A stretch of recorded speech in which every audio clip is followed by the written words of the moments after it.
About some basic probability. Now, in I guess normal people words, probability is really just talking about the chance of something happening. And when we talk about probability, we have three rules that we abide by. Now, the first one's not necessarily a rule, but it's how we calculate and find probability. And that is simply the number of ways the event can actually occur over the total possible outcomes.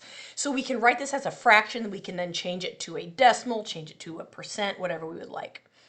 Big thing, probability must be between 0 and 1. A probability of 0 means it can never happen, and a probability of 1 means it will absolutely happen. Most of the time, probability is somewhere between that. So it might be like 0.43, or you might see something like 10%. So think about the weather, 10%. That is a probability of rain, right? But it's always between 0 and 1. Now the third one, the sum of all the probabilities of unique possibilities is 1. Meaning, if we have, let's say we're rolling a 6-sided die, 1, 2, 3, 4, 5, 6. If we would find the probability of each of those and then add them all up, it would equal 1 because the entire dice shows one total big thing. And we'll look at that as we go through some examples. So let's do some examples. First, let's roll that fair die. What is the probability of rolling a 4? Now, if we're talking about basic, think about probability. So we want to roll a 4 over the total number. Well, if you're rolling a fair 6-sided die, how many 4s do you see? Well, there's only one chance of rolling a 4 because there's only one of them.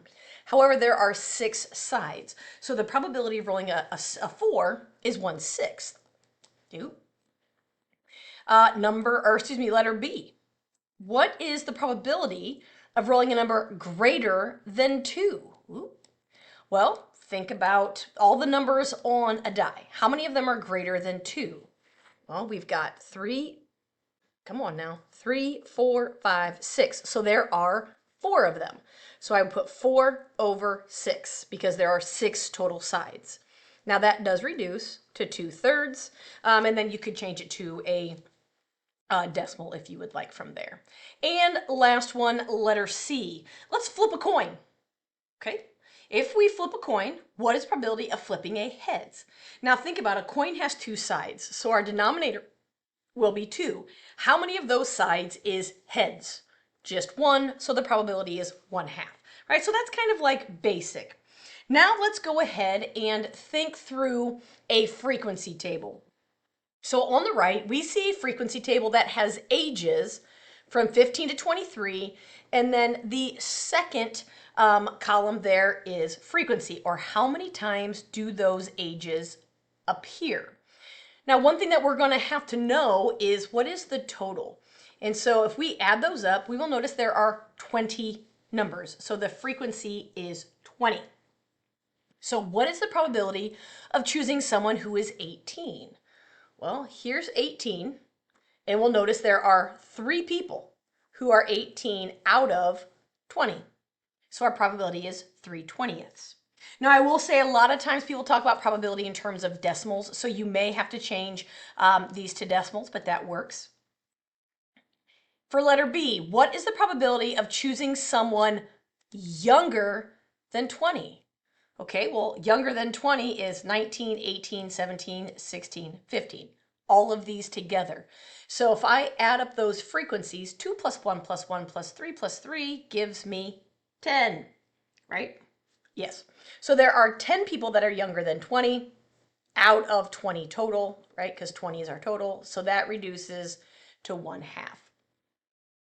And I believe we have one more. What's the probability of choosing someone with an even age?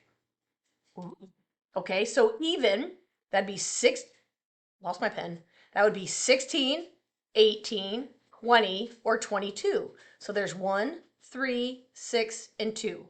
That gives me 12. So 12 out of 20, which reduces to 3/5. If we change that to a decimal, it's 0.6 if we want to do that. So that's finding probability from a frequency table. So this really is the basics of a frequency table. And that's the basics of finding probability. And there's our first basic probability finding probability video.